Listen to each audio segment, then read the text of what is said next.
pouvez être légitimement fatigué. Et je vous lis tout de suite parce que ça va vous mettre en forme. Ce par quoi on va terminer n'est pas un truc facile. Donc, c'est bien, il faut être optimiste. Alors, notre thème général est celui des personnes. L'idée va être identique à ce que nous avons, à celle que nous avons suivie pour les deux thèmes précédents, c'est-à-dire de comprendre ce qu'il y a au cœur d'une matière et ensuite d'aller le vérifier dans les principales techniques qui s'y trouvent. Et ça va me prendre à peu près 1h30. Je vais garder quelque chose pour regarder le temps. Ensuite de quoi, je ferai un point très particulier, après en avoir discuté avec Christophe, et qui précède la mise en œuvre d'un sujet qui vous sera distribué, mais je pense qu'il faut qu'on l'affine un peu le week-end prochain avec Christophe, sur le patrimoine, qui est clairement un très beau sujet, droit des personnes. Bon, alors donc commençons par le droit des personnes. Je ne cherche pas à midi à 14h, il y a une notion centrale. Et la compréhension de cette notion permet ensuite d'avoir l'intelligence de l'ensemble des techniques qui y ont cours. Cette notion centrale, c'est celle de personnalité juridique. Donc le pari, c'est ce que je comprends de la personnalité juridique, me permet de comprendre n'importe quelle institution qui est en dessous dans le droit des personnes. Très juste. Le problème est ici que s'il y a bien des définitions académiques que tu dois restituer parce que ça fait partie des règles, n'importe quelle notion qui se présente, tu la définis, même dans ton sujet, mais même dans ton développement, on va voir que ces définitions sont absolument obscures.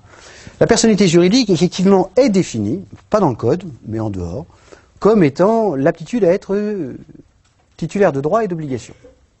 Oui. Et donc l'aptitude à être titulaire de droits et d'obligations. Autant te dire que quand tu sais ça, tu sais rien. C'est juste la démonstration que la mémoire est peu en droit, et ça tombe bien. La personnalité juridique a aussi un synonyme, mais le savoir n'aide pas davantage, qui est le sujet de droit. Ouais, bien. Bon. Donc, on est un peu dépourvu pour commencer. Ce qu'on peut faire ensemble, ce qui pourrait être, comment dire, un modèle pour entrer dans une autre manière, dans une autre matière, qu'on n'aurait pas forcément dégrossi ensemble de cette façon, c'est, néanmoins, je remarque que s'il y a une notion qui est celle de personnalité juridique, elle a deux applications. Et dès lors que j'ai deux éléments, je peux monter un raisonnement. Oui, la personnalité juridique se retrouve tant en matière de personnes physiques que, et n'oublie pas, c'est un sujet de droit des personnes, les deux sont identiquement sollicités, sauf si on le restreint. Donc, elle se retrouve en matière de personnalité physique et en matière de personnalité morale. Donc, sans même avoir d'autres connaissances, je peux, dès lors que j'ai deux éléments, comme cela, me poser une question qui est faussement fortuite, faussement gratuite. Puisque la personnalité juridique est commune aux personnes physiques est commune, se retrouve, c'est mal dit, puisque la personnalité juridique se retrouve tant en matière de personnes physiques qu'en matière de personnes morales, une question vient à n'importe qui à une structure de raisonnement juridique qui est de savoir si c'est la même notion dans les deux cas. Autrement dit, si la personnalité juridique est unitaire au-delà des applications distinctes qu'elle peut recevoir, je cherche à trouver son cœur, donc c'est qu'une entrée, encore une fois c'est de la spéculation pour l'instant. Ou si la personnalité juridique est duale, et qu'on ferait mieux d'en parler au pluriel, parce que en l'évoquant comme cela, de manière unitaire, on masquerait que la personnalité des personnes morales est très différente de la personnalité des personnes physiques. Donc, clairement, si mon sujet est la personnalité juridique, il est à l'unité, il laisse entendre qu'il y a une notion. La question c'est, est-ce toujours le cas ou est-ce qu'il y a des différences? Et ce qui est assez étonnant, ce n'est qu'une introduction. Et tu connais la rhétorique de l'introduction. Tout ce que je te dis là est ce que tu es censé, au bout de quelques années de droit, être capable de restituer. Et sois gentil d'entendre que c'est que les besoins d'une introduction et que c'est probablement très loin du droit positif. Donc, à la question de savoir si la personnalité qu'on retrouve dans deux applications, physique ou morale, est identique, j'ai fait fort, j'ai bloqué le fil entre ma jambe qui ne peut plus bouger. Je ne sais pas comment je l'ai fait, ne me demandez pas de le faire une deuxième fois. Voilà. Ça fait des années que je répète ce numéro pour finir dans un cercle, parce que vraiment, en tant que juriste, je suis quand même un peu naze. Je reprends mes esprits. Donc, à la question de savoir si la personnalité est une, qu'elle s'applique ou se trouve en face des personnes physiques ou des personnes morales, il y a une forme de réponse un peu automatique et habituelle qui nous est fournie de partout, sauf en droit positif. Mais commençons par cette doxa, cette apparence des choses. La réponse serait négative. Il n'y aurait pas une personnalité juridique, mais deux types de personnalités que rien, véritablement, ne n'unirait. Grosso modo, les personnes morales seraient des abstractions du droit. Et si l'on peut avoir cette idée, c'est que, en regard, en contre-marque, les personnes physiques, elles, seraient de l'ordre du concret, de l'humain, de l'individu. Donc il y aurait une personnalité très fictive qui serait celle des personnes morales, ce que l'on pourrait dire, après avoir pris comme une espèce de postulat, que, au rebours, à l'inverse, la personnalité physique est l'humanité, elle est toi et moi, de la chair, des poils dessus, et plus si affinité. Bon. C'est la doxa, et on peut l'appuyer sur un certain nombre d'éléments pour pas juste supposer qu'on le dise comme ça pour les besoins d'une introduction, sans dire pour l'instant que ces éléments sont pertinents ou pas. Sur quoi peut reposer un tel sentiment? Sur plusieurs éléments, j'en prends deux qui sont très caractéristiques, quitte à les malmener un peu pour l'instant. Les malmener, pas moins, parce qu'ils sont souvent malmenés dans la présentation. Le premier, c'est que nous avons tous eu vent de la querelle entre la fiction et la réalité qui ne concerne que les personnes morales. Et si cette querelle peut se développer en matière de personnalité morale, c'est par rapport au point de référence que seraient, à l'inverse, les personnes physiques. Les personnes physiques, elles, seraient de l'ordre de la réalité. Est-ce que les personnes morales sont comme elles, ou est-ce qu'elles sont une pure création du droit? On voit bien que ce que je viens de dire n'est pas, comment dire, sans appui dans plein de choses que vous connaissez. Et puis le deuxième élément que tu peux utiliser pour dire, mais enfin, je pars de là parce que c'est quand même la présentation générale, c'est alors une phrase restée extrêmement célèbre, alors que tout le monde se trompe sur son auteur, qui est de Gaston Gèze, mais qui en général est soit attribuée à Duguy, soit à Oriou, phrase dite avec la voix d'un imbécile, ce que aucun n'était ici, c'est leurs lecteurs qui le sont: je n'ai jamais dîné ou déjeuné avec une personne morale. L'implicite est évident. Oui, mais je dîne tous les jours avec des personnes physiques. L'idée que les personnes physiques seraient le synonyme des êtres humains, du concret, de l'ordre du fait, et je reprends ma métaphore, inutile de l'écrire à l'ENM, du sang, de la chair et des poils dessus, et en contre-marque, les personnes morales, elles, sont une espèce de pure abstraction, pour parler comme le capitaine Haddock, des ectoplasmes, des purs esprits en suspension. Bon.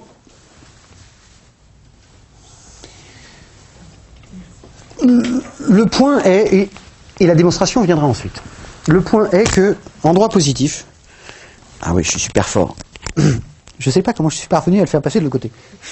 Mais comme c'était tout à fait improbable, je le laisse parce que je suis hyper fier de moi. C'est à la fin que je dirai des conneries quand vous serez vraiment mort de fatigue. En droit positif, donc je l'affirme, et le boulot qu'on va partager ensemble, ce sera de l'étayer, de le démontrer et d'en comprendre la raison, pas juste regarder la technique et être en face. Le problème est qu'en droit positif, ce que l'on constate est très loin de cette idée première. En droit positif, toute personnalité est abstraite.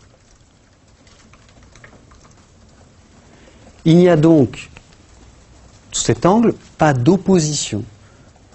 Juste des différences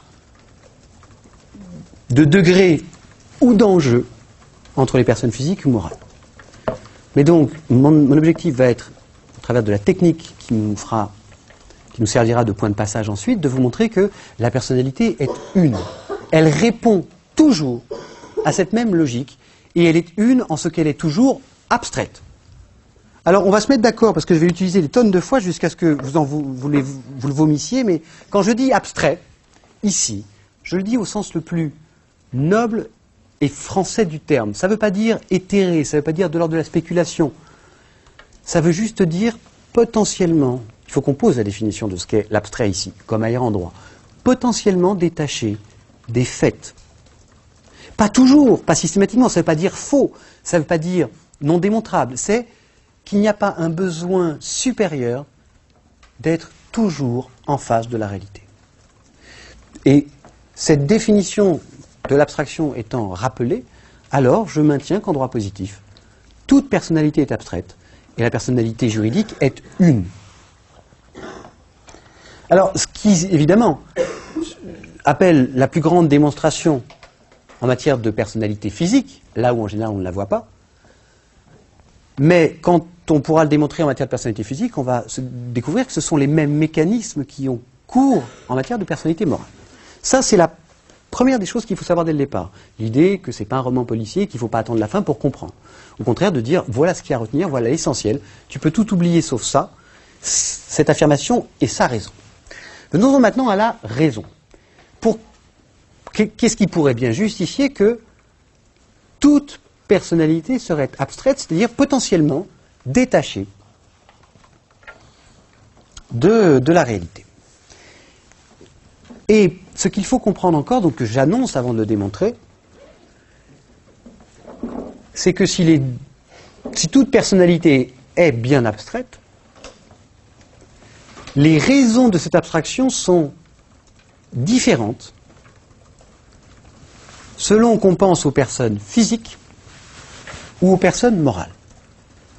Par une espèce de hasard, des raisons différentes ont amené à la même technique, mais il ne faudrait quand même pas tout uniformiser ensuite. Commençons par ce qui pourrait bien justifier l'abstraction des personnes physiques. Non, le plus simple, c'est l'abstraction des personnes morales. Partons de ce qui est le moins surprenant pour nous. Pourquoi envisager que ce n'est pas tant la réalité d'un groupement de personnes ou de biens que le droit enregistre et qu'éventuellement, il pourrait même s'abstraire de ce qui compose ce groupement pour décider qu'il a ou non la personnalité morale. Là, il faut mettre tout de suite un arrière-plan politique, certainement disparu avec le temps, mais qui demeure l'essentiel de la justification des règles. On est en face de l'enjeu. Lorsque la révolution survient et lorsque le code finit par en traduire les soubresauts juridiquement, quelque chose qu'on sait tous pour l'avoir appris petit à l'école, c'est ce qu'on appelle soit la peur des corps constitués, soit la peur des corps intermédiaires. L'idée que tout groupement est lu comme une menace du point de vue de l'État. Et c'est cette idée, cette situation, je ne sais pas si ce soit une idée, si l'idée est quelque chose, c'est l'idée plutôt d'une concurrence ou d'une compétition ou d'une menace. C'est cette situation, cette crainte, qui justifie certainement l'intérêt en droit de se détacher de la réalité d'un groupement lorsqu'il est question de le reconnaître juridiquement. Tu notes, ça peut être un peu abstrait, et ensuite je te donne des exemples hyper babards pour que ça fonctionne. Prenons d'abord la principale des règles de droit de toute personnalité morale, parce que j'en ai besoin pour que tu comprennes cet enjeu, et puis des exemples. En France, dans notre système, il y a une règle commune à toutes les personnes morales, sauf une. Cette exception, j'y viendrai après. Cette règle trouve son expression sous une formule alors qui peut être différente. On peut l'appeler principe de spécialité. Ou, dans une périphrase un peu plus lourde,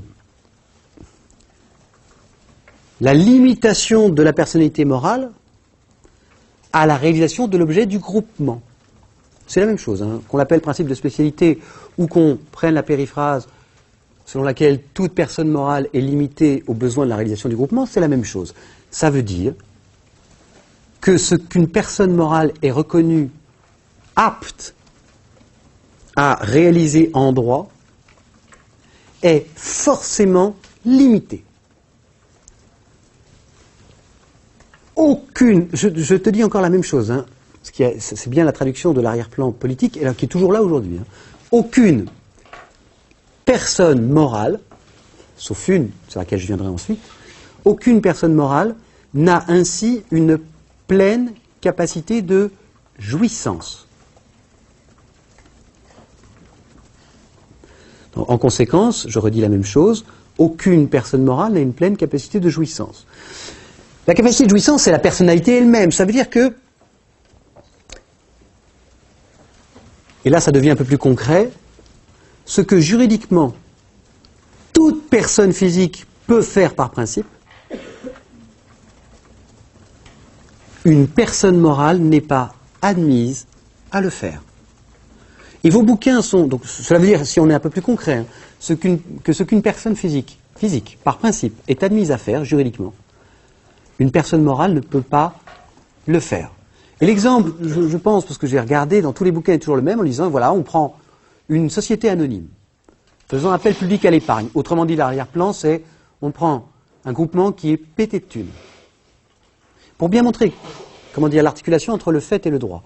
Un groupement qui a, si tu veux le dire plus joliment, une puissance, soit économique, soit financière, indiscutable et marquante. Eh bien, par exemple, sauf son objet social particulier, il ne peut pas acheter un bâtiment construit juste pour le louer. Donc, on commence à voir que, par ce principe de spécialité, par cette personnalité juridique restreinte, sèche, qui est commune à toutes les personnes morales, l'idée c'est que, quelle que soit leur puissance factuelle, le nombre de gens qui travaillent pour elles, les richesses qu'elles ont, l'influence qui est la leur activité juridique se trouve toujours limitée. Et limitée uniquement aux besoins immédiats de la réalisation de leur objet. Une société commerciale ne peut pas avoir une activité de crédit. Ah ben, c'est pas dans son objet. Et elle peut avoir énormément d'argent qu'elle aurait intérêt à prêter. Oui, mais son objet social, c'est pas ça. Pour ça, il faudrait qu'elle soit reconnue comme un établissement de crédit. La seule personne morale, et là on va finir de comprendre l'arrière-plan politique et la crainte qui justifie l'abstraction des personnes morales, se couper de la réalité. Il n'y a qu'une seule personne qui n'ait aucune limitation, sauf les libertés fondamentales, mais ça c'est autre chose, c'est l'État. Et tu vois bien comment ce que je viens de te dire se traduit déjà techniquement. L'État n'a pas de restriction par principe à son action. Tout autre groupement qui pourrait donc, en tant que tel, lui être une concurrence, est forcément limité.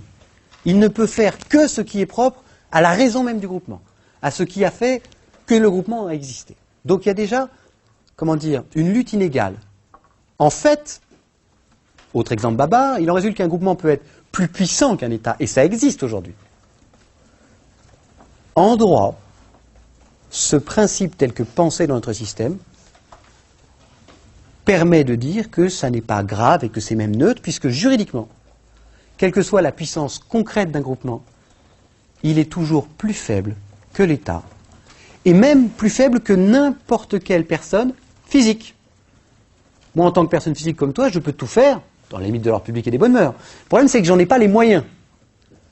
Je prends un groupement qui en a peut-être les moyens, mais on lui dit, ton problème à toi, c'est que juridiquement, tu n'es pas admis à le faire. Et la sanction, pour bien que vous compreniez que ce n'est pas neutre, la sanction du dépassement de l'objet social, et donc la violation du principe de spécialité, c'est la nullité absolue. Il y a quelque chose qui dit dans la sanction, c'est pas neutre et ça intéresse toute la société. Donc, je referme, si les personnes morales sont abstraites, c'est-à-dire si on ne relaie pas forcément en droit leur réalité concrète, leur puissance, leurs moyens, c'est pour les dominer. Le dernier mot, juridiquement, appartient toujours à l'État parce que lui seul a tous les droits. Vous avez compris? Bon, c'est la raison donc de l'abstraction. Si on devait, comment dire, alors je le fais à contrario, si on devait faire varier la personnalité d'un groupement en fonction de sa puissance, l'État serait forcément amené à admettre la possibilité qu'à un moment donné, un groupement soit plus fort que lui. Et c'est cela que l'on ne veut pas. Voilà pourquoi on s'abstrait de la réalité. Maintenant, venons-en à l'abstraction des personnes physiques Je suis parti du plus évident et je chemine vers le moins évident. Je vous l'ai dit, elles sont pareillement abstraites, mais il ne faut juste pas se tromper dès le départ. La raison est différente. Tu imagines bien que l'État n'a pas peur de toi ou de moi pris in specie. Alors, on va poser la question comme si elle était libre. Quel serait l'intérêt de se détacher de toi ou de moi, de ce qui nous constitue, de ce qui nous singularise, de ce qui nous individualise, sous l'angle du droit? À quoi bon? Je pose la même question autrement. Il y a une définition de la personne, pas de la personnalité, que je n'ai pas donnée jusqu'à présent. Au sens le plus ancien du terme, personne signifie masque. Renvoyant donc au sens de persona du théâtre romain. Donc, au plus loin que l'on remonte, quand on parle de personne, on a en tête un masque.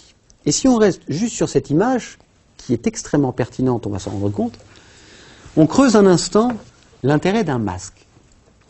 Il est au moins double.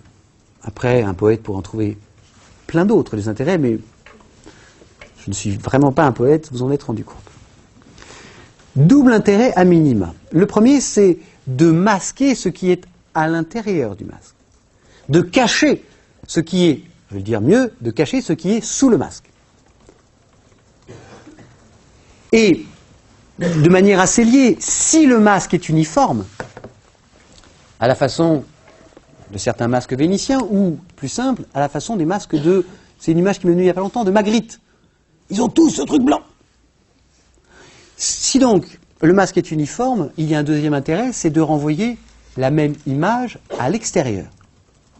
Cacher ce qui se trouve à l'intérieur, ce qui évidemment, si l'image renvoyée à l'extérieur est la même, permet d'uniformiser. À quoi ça pourrait servir? Je m'intéresse à l'enjeu. Et je vous ai dit dès le départ, l'enjeu de l'abstraction des personnes physiques n'est pas le même que l'enjeu de l'abstraction des personnes morales. Donc, il faut qu'on creuse un peu ensemble. Quel serait l'intérêt de ne pas relayer en droit que je suis un homme, tu es une femme, que je suis petit, tu es grand, que je suis malade, que tu es bien portant, que je suis plein de sous et que tu es très pauvre? Quel serait l'intérêt que je viens d'une région et toi d'une autre, que peut-être je roule les airs comme un bourguignon et pas toi, que j'ai peut-être des convictions différentes des tiennes? Quel serait l'intérêt de laisser tout ça derrière le masque, en sorte qu'on ne le voit pas, et de renvoyer une seule image sur la scène où nous intervenons avec un masque? Ce serait de nous regarder tous comme étant égaux. Et on touche tout de suite l'enjeu, mais que malheureusement vos bouquins ne donnent pas, et comme la base du droit des personnes physiques, c'est que si les personnes sont abstraites en droit positif, et elles le sont, j'entends par principe, on réserve à plus tard des exceptions importantes. C'est simplement la traduction technique, il s'agit là de traduire techniquement, certainement l'un des premiers principes de tout le système, même pas simplement juridique, mais politique français, né de la Révolution, et selon lequel, vous le connaissez comme moi, c'est juste le lien que vous n'aviez peut-être pas fait, les êtres humains, donc on part du fait, naissent et demeurent libres et égaux en droit. Le principe, on l'a tous appris, c'est ma seule messe républicaine, je l'ai répété avec tout le monde à l'école, et il est magnifique. Les êtres humains naissent et demeurent libres et égaux en droit. Deux remarques très simples. Si il est un besoin de préciser en droit, c'est qu'il est évident qu'on n'y arrivera jamais en fait. Qu'en fait, nous sommes chacun infiniment différents. Et qu'un système qui voudrait passer outre à cela serait probablement un système très dangereux. Mais comment nous considérer donc à égalité si on pose que, en tant qu'être humain, par n'importe quelle des caractéristiques qui nous constituent, nous sommes différents? Réponse: en se détachant potentiellement de ce qui nous fait être unique, en se détachant de toi et de moi, et en couvrant notre individualité, notre singularité du même masque. Nous n'arriverons jamais à être les mêmes en fait. Et mieux vaudrait du reste qu'on n'ait pas cette ambition et ce programme. On va tous être blonds, les yeux bleus, Marine, j'arrive. Ouais. Mais en revanche, il est extrêmement sain de préserver nos différences et de dire, sur la scène du droit, qui n'est pas toute la vie, qui n'est pas toute la société, nous sommes absolument les mêmes. Que nous soyons riches ou pauvres, que nous soyons puissants ou faibles, hommes ou femmes, que nous ayons des couleurs de peau, des cultures, des parcours différents, en droit, nous avons tous les mêmes prérogatives. C'est l'intérêt fondamental de l'abstraction, de la personnalité physique. Pouvoir nous amener à l'égalité uniquement en droit, parce qu'ailleurs on n'y arrivera pas. Donc je résume ce qui précède, qui n'est pas encore une démonstration, mais enfin s'il y a du faux là-dedans, je suis intéressé de l'entendre. Toute personnalité juridique est abstraite, ce que j'ai dit. Les raisons de cette abstraction sont en revanche différentes.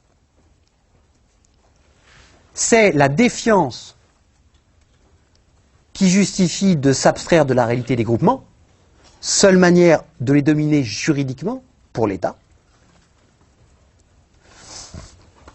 Et c'est le souhait d'uniformité, le souhait d'égalité, qui fait s'abstraire de l'individu pour ce qui est de la personnalité physique. Donc vraiment, vous voyez, le résultat est le même, mais les motifs ne sont pas du tout sur le même plan. Et derrière, forcément, il y a des différences de technique, parce que d'un côté, il y a des trucs qu'on craint, et d'autres qu'on souhaite. Ce qu'on craint concerne les personnes morales, et ce qu'on souhaite concerne plutôt les personnes physiques. Bon. Donc, l'idée directrice est là. La raison est là. Et j'ai juste un dernier mot à dire avant d'aller chercher maintenant la technique pour la mettre en face, en vous disant, 1, c'est une piqûre de rappel, 2, l'intérêt de toute technique, c'est de la mettre en face d'un choix, d'un enjeu ou d'une raison. C'est pas de la prendre pour elle-même, surtout pour demain l'appliquer bien. Est-ce que l'application qu'on m'en demande est en face de l'enjeu ou pas? Mais j'ai un dernier temps à annoncer. Ce que j'ai dit est encore le droit positif. Mais ce choix a cessé d'être dominant sans que le bouleversement ne soit encore complet. Il est certain que la matière des personnes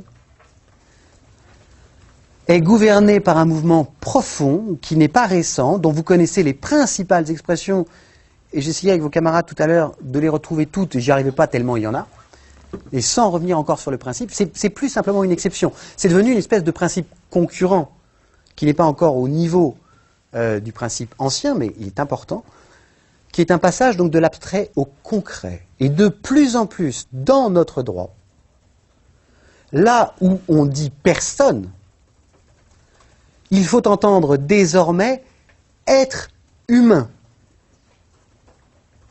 Individu, singularité. C'est donc cette tension entre l'abstrait, qui est le principe, et le concret, ou la réalité qui est, même plus l'exception, mais qui est le principe concurrent, qui structure aujourd'hui tout le droit des personnes, que celles-ci soient physiques ou morales. Bon. Si on décidait d'être fatigué, et si on décidait qu'une fois qu'on a la clé de lecture, on peut lire un bout de code, un manuel à la con, bouffer un Mars, et c'est acquis, on pourrait se quitter là. C'est pas exclu. Ce que je vous propose un instant, il me resterait encore à faire le patrimoine, et c'est tellement la suite, sauf qu'on ne le voit pas de ça, qu'on va continuer un peu. Hein. Donc maintenant, ce que je vous propose, c'est le même rythme, ou le même modus operandi qu'on l'appliquait avant, c'est-à-dire c'est bon, j'ai plus rien à découvrir, du reste, encore une fois, c'est pas un roman policier. Mais je voudrais le retrouver avec toi dans tout ce que je peux connaître des grandes mécaniques du droit des personnes, sinon c'est une affirmation, elle a ses raisons, mais enfin, je ne vois pas comment elle se traduit. Donc ce que je vous propose, c'est d'aller maintenant dans la technique, et c'est les grands passages techniques du droit des personnes, c'est l'acquisition de la personnalité, ce qui fait qu'on passe du fait au droit, et c'est forcément là que ce que je vous dis doit se retrouver ou non. C'est forcément, parce que les extrémités sont toujours riches d'enseignements, c'est pas au cœur qu'on voit les choses, c'est dans les marges. La fin de la personnalité. Et puis, le dernier corps de règles denses, hein, dans lesquelles je vais aller chercher ici et là, dans ce que tu peux connaître, la traduction, c'est les conséquences de la personnalité. Donc, entre l'acquisition et la perte, qu'est-ce que ça change la personnalité? Et donc, dans ces trois thèmes, on devrait voir se traduire techniquement ce que je t'ai résumé là en un petit quart d'heure. Bon. Commençons donc par l'acquisition de la personnalité physique. La seule question qu'on ait à se poser maintenant qu'on a vraiment une ligne est de savoir si la personnalité physique est le décalque, est l'ombre projetée nécessaire de toute réalité humaine. Autrement dit, si je le fais de manière, c'est la même chose, hein, j'avance pas, j'arrive toujours à peu près à dire 3 fois la même chose dans des termes différents pour que l'une des expressions puisse accéder avec le temps et la compréhension. Donc, autrement dit, est-ce que à chaque fois qu'il y a humanité, il y a personnalité? Ou est-ce qu'il existe des dissociations, ce qui est exactement la traduction plus concrète, sans qu'on sache encore trop pourquoi, hein, de ce qui précède. Et si on aborde le premier thème technique, celui de l'acquisition de la personnalité physique, alors il apparaît immédiatement qu'il n'y a pas de coïncidence nécessaire entre l'humain et la personne. Rappel de base, les conditions de la reconnaissance de la personnalité physique, même si on ne les connaît pas, montrent que s'il y a des conditions, c'est qu'il y a une sélection. Tant que les conditions ne sont pas là, la personnalité n'est pas là. Et alors, maintenant dans le détail, pour que la personnalité, qu'est-ce qui vous manque? Je dis, bon, première chose, alors, je vais le dire autrement. Première chose, la personnalité physique n'est pas reconnue. Elle est attribuée. La personnalité physique suppose la réunion de plusieurs conditions, ce que je disais. Ce qui déjà suffit à enseigner que ce n'est que lorsque toutes ces conditions sont réunies que la personnalité est admise. Donc il y a une sélection. Il n'y a pas simplement un enregistrement, un décalque, une photo. Alors prenons maintenant c'est la même chose, hein, je tourne autour, je vais du général au particulier. Prenons maintenant ces conditions que vous connaissez comme moi. Pour que la personnalité physique puisse être reconnue, pour qu'elle commence, il faut un être humain, Mirza est tranquille, né, vivant, viable. Attention, il y a toujours un truc que les étudiants oublient et qui pour moi est encore plus important, déclaré. Bon, la démonstration est faite. Tant que l'un de ces éléments fait défaut, il n'y a pas de personnalité physique, alors qu'il est évident que dès que la première condition dans l'ordre est satisfaite, il y a une réalité humaine, et qui n'est pas qu'un phénomène biologique certainement. Donc on peut constater depuis un certain temps, et de manière non douteuse, l'existence d'une vie humaine. Ce seul constat ne suffit pas. Et il faut encore plein d'autres conditions. La dernière étant, pour moi, la plus intéressante. Toutes sont intéressantes. Hein. Toutes disent, s'il n'y a pas de perspective de présence durable dans la société, il n'y aura pas de personnalité. Quoi qu'il y ait eu des frémissements, un espoir, que sais-je. Là, je suis juridique. Hein. Humainement, tout ça correspond à des drames humains, il n'y a pas de doute, mais je réfléchis ici en juriste. La dernière condition nous dit, écoute, tu peux avoir un être humain. Je pense que je vais finir comme une momie, ou un saucisson. Soyez mignons de me délivrer le moment venu, quand je suis tout bleu, que j'arrive plus à respirer. Donc, ces conditions disent, il peut y avoir une vie humaine, il peut même y avoir un enfant venu au monde, et dont rien n'indique qu'il ne peut pas rester vivant durablement sans un nombre d'assistances et de techniques artificielles qui font que malheureusement ça n'ira pas tellement plus loin. Mais tant qu'il n'est pas déclaré, il n'a pas la personnalité. Le droit ne le reconnaît pas. C'est l'enfant loup. Et l'enfant loup, c'est bien exactement ce qu'on vous dit depuis le départ, c'est-à-dire une réalité humaine incontestable, ça chaparde de partout, ça grogne comme un animal, aucune existence juridique. Alors posons donc, tirons-en une première conséquence en droit. Donc, l'enfant simplement conçu, celui qui ne satisfait même pas les 3 premières conditions, n'est pas une personne. Ah non, il n'est pas une personne. Au sens du droit, il ne reçoit pas le masque. Et on sait que, dans la taxinomie du droit, si ça n'est pas une personne, c'est une chose. Et on peut comprendre que d'un point de vue humain, moral, ou d'un registre non juridique, il y en a beaucoup, heureusement, cela puisse choquer certains. Mais nous allons essayer, c'est le seul avantage du droit, de nous mettre sur cette sphère-là de la société où on est censé avoir tous les mêmes éléments en main. Première chose, pour un juriste, de dire que l'enfant simplement, je dis pour un juriste qui raisonne froidement comme juriste, pas un juriste qui dit mais je suis aussi un être humain et j'ai le droit d'avoir des convictions. Ce terrain qui n'est pas le mien et sur lequel je ne me permettrai pas de venir avec vous. Mais pour un juriste, première chose, dire c'est une chose. Est-ce que c'est péjoratif? La réponse est non. Vous connaissez comme moi des choses extrêmement protégées. Les res communes, allez essayer de vous les accaparer en tant que genre pour vous. Je vous souhaite beaucoup de plaisir. Et au-delà des res communes, prenons un bien, donc une chose appropriée qui est classée pour une raison quelconque, dans un patrimoine quelconque, de l'humanité, ou son intérêt muséologique. Je vous souhaite beaucoup de plaisir à pouvoir la maltraiter. Une chose peut être extraordinairement protégée en droit. Et une personne, comme ceux que Sacha appelle les garçons aux cheveux sales qui sont à la gare, peut être extrêmement peu protégée. Donc, il faut raisonner en juriste, c'est-à-dire sur des échelles de valeurs qui sont celles du droit, pas de l'éthique, consistant à dire, déjà, je ne pense pas qu'il soit crucial de dire c'est une chose ou une personne, l'essentiel étant derrière de savoir quel régime on y applique. Je connais des choses maltraitées et des choses bien traitées, et je connais des personnes maltraitées et des personnes bien traitées, donc ça c'est neutre. Maintenant, venons-en à ce qui m'intéresse. Donc, l'enfant simplement conçu est humainement indiscutable, mais il n'a pas pour autant la personnalité juridique. Il n'est pas une personne physique et il pourra ne jamais l'être.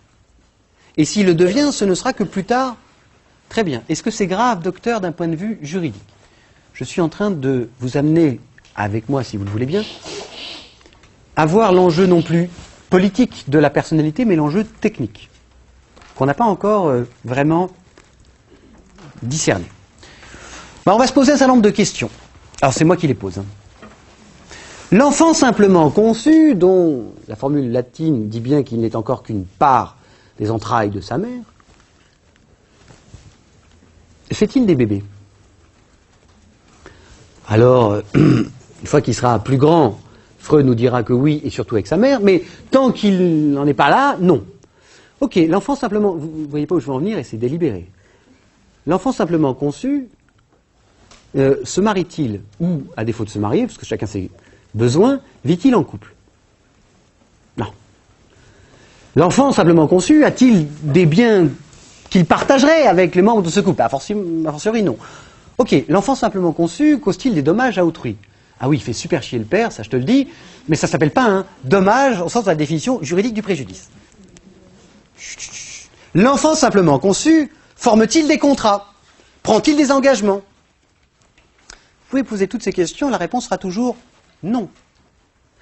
Et on peut considérer comme juste une position réaliste la considération du reste qui est celle de notre droit que l'enfant qui n'est que conçu n'interagit pas encore avec la société. Tout ce que je t'ai donné comme exemple, fait-il des bébés? La première des questions qui t'a surprise, c'est juste des exemples possibles de ce qu'est une interaction avec l'autre. Là où le droit a du sens. Et dès lors que l'enfant simplement conçu, et c'est-à-dire qu'il ne satisfait pas toutes les conditions de la reconnaissance de la personnalité, n'a aucune interaction, ni sur l'instant ni même durable possible avec la société, alors on peut conclure en étant pragmatiquement juriste qu'il n'incarne aucun besoin de personnalité. Et ça me montre, la personnalité est un masque que le droit, donc je peux en offrir une définition plus précise maintenant. La personnalité est un masque que le droit peut décider de reconnaître à des phénomènes dès lors qu'ils correspondent aux besoins du droit, c'est-à-dire à la relation organisée avec un autre. Donc, ça n'est pas une logique morale ou de ravalement à un rang subalterne que de dire que l'enfant simplement conçu n'est pas la personne juridique. Il ne l'a pas. Et qu'il ne l'aura que quand différentes conditions seront satisfaites. C'est juste l'expression de ce que, au-delà de la hauteur politique de la personnalité, celle-ci est une notion juridique et qui est reconnue pour les besoins du droit. Je vous en fais une autre démonstration que j'aurais pu faire dès l'introduction, mais je savais qu'ici j'aurais probablement, tout est gentil là dans les réactions, mais une forme de réticence à entrer dans cette logique qui certainement pas la mienne. Je vais aller voir, pas la mienne, qui est celle du droit.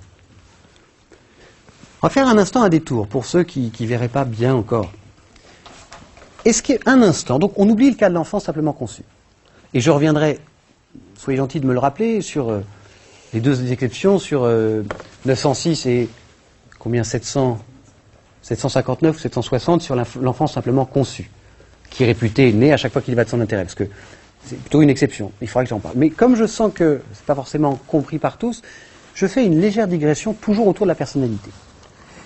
Question. Donc plus généralement, est-ce qu'on peut concevoir un cas où il y ait personnalité, mais pas humanité, pas de réalité physique corrélative, et est-ce qu'on peut concevoir en sens inverse, comme on vient de le voir pour l'enfant simplement conçu, un cas où il y ait humanité, réalité humaine, mais pas de traduction. Autrement dit, les cas dans lesquels on voit bien que l'humanité qui est de l'ordre du fait et la personnalité qui est de l'ordre du droit ne sont pas forcément des corollaires parce que le besoin n'est pas toujours là de les mettre l'un en face de l'autre. Donc première question, est-ce que je peux envisager, alors hors le cas de l'enfant simplement conçu, dont on vient de parler, un être humain, donc qui n'est plus simplement conçu, qui est né vivant et viable, et pas encore mort au sens biologique, et qui n'aurait pas la personnalité.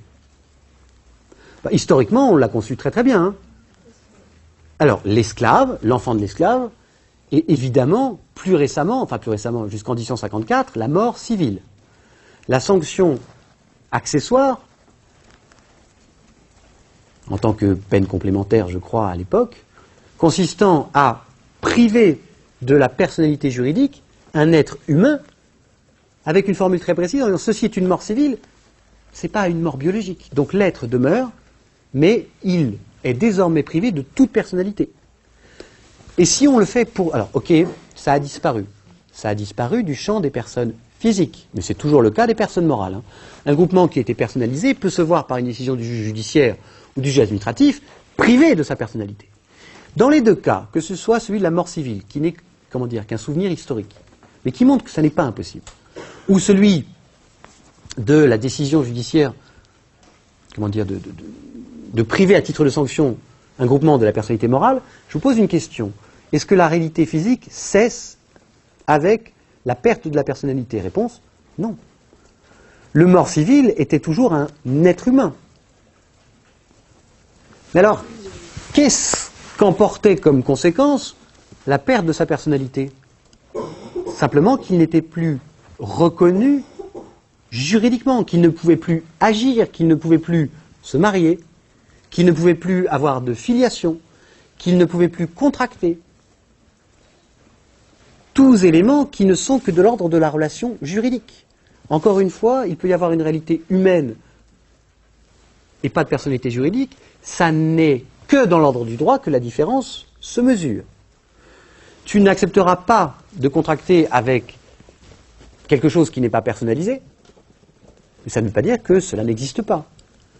Tu ne vas pas faire un contrat avec tous les membres d'un groupe qui sont dans un bus en excursion, alors qu'ils sont un groupement homogène, simplement parce qu'ils n'ont pas d'intérêt en commun ici du point de vue juridique. Bon. Et est-ce qu'on peut concevoir, en sens inverse, qu'il y ait une personnalité et pas d'humanité? Alors, laissons tomber les groupements de biens, qui sont dotés de la personnalité morale, restons dans la personnalité physique. Parce que j'ai de montrer, c'est que la personnalité ne répond qu'à un besoin juridique et que c'est pas de l'ordre de c'est super, si c'est pas une personne, c'est une merde, et que c'est donc pas un jugement de valeur que de dire il y a une personne ou non, c'est juste une réponse technique à est-ce qu'il y a un besoin. Je pense à des cas particuliers, alors je ne les mentionnerai pas tout à l'heure quand on y viendra, mais qui peuvent être parfaitement conçus en cas d'absence comme en cas de disparition. Le point commun de ces deux institutions, c'est dans les faits de s'inscrire dans une probabilité de mort. L'absence et la disparition ont en commun qu'il est plus ou moins probable qu'un individu soit mort.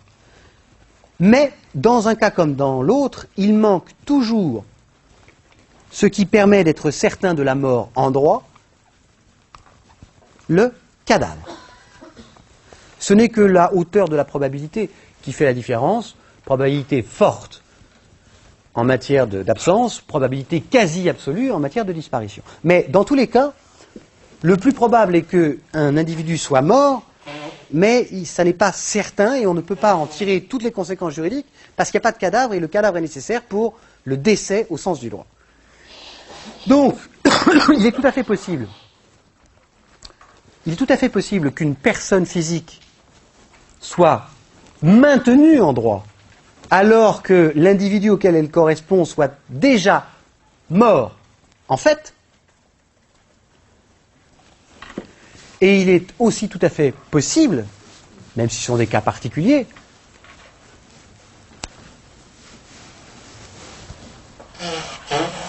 qu'une personne physique s'arrête en droit. C'est le cas que j'ai dit avant ou pas? Ah bon alors. Et donc l'inverse est tout à fait possible, je m'en souvenais plus. Donc qu'une personne physique, qu'une personne physique s'arrête alors que l'individu est encore en vie. Pardon, non, c'était bien ça. Donc l'absence et la disparition couvrent la possibilité où en fait il y a mort mais en droit il n'y a encore personne, ou en fait il y a vie et en droit il n'y a plus personne. L'intérêt n'est pas de décrire une réalité humaine, il est de traiter une situation sociale, collective. Et on le verra mieux tout à l'heure quand on viendra sur la mort. Je referme cette parenthèse qui vous montrait qu'au-delà de l'enfant simplement conçu, qui peut être sensible pour des convictions différentes chez les uns comme chez les autres, il y a plein d'autres cas où la dissociation est tout à fait concevable, le tout c'est qu'on comprenne pourquoi. Venons maintenant donc à l'exception, pour terminer l'acquisition de la personnalité physique, qui est celle de infans conceptus. On sait que, à partir de deux règles éparses du Code civil, donc c'est 760 et 906, c'est ça? Non, c'est 720... Ah, putain. Je ne sais plus. Dans deux articles du Code civil, l'un qui a trait aux donations et l'autre à la vocation successorale, on trouve l'expression d'une règle latine selon laquelle l'enfant simplement conçu est réputé né à chaque fois qu'il y va de son intérêt. Vous la connaissez. L'enfant simplement conçu est réputé né à chaque fois qu'il y va de son intérêt. Donc, une donation, qui est pourtant une convention, se fait avec un enfant à une date où il n'est pas encore né, c'est pas grave, il pourra en avoir le bénéfice s'il naît vivant, viable et déclaré plus tard. Ou un enfant n'est pas encore né vivant, viable au moment où son père décède, ou son père ou sa mère a un accident du travail qui pourra ouvrir à une pension de réversion après, c'est pas grave. Donc, on peut en tirer clairement que, et c'est le deuxième avantage de l'abstraction, l'abstraction n'est vraiment pas quelque chose d'inutile. L'abstraction qui gouverne la personnalité permet de feindre un événement qui ne s'est jamais produit, la naissance, si par exemple, celle-ci peut être mise abstraitement à une date qui coïncide avec l'intérêt d'un enfant, l'intérêt d'être enrichi. Mais il est certain que la personnalité n'est pas encore acquise, c'est juste qu'elle est ductile et souple, enfin ductile c'est souple, c'est juste qu'elle est souple, dès lors qu'elle est abstraite, s'il y a des conditions pour la reconnaître, rien n'empêche, puisqu'il ne s'agit pas de raconter une histoire, mais de régler des rapports sociaux, de faire remonter la possibilité d'avoir de l'actif avant même la naissance vivant et viable.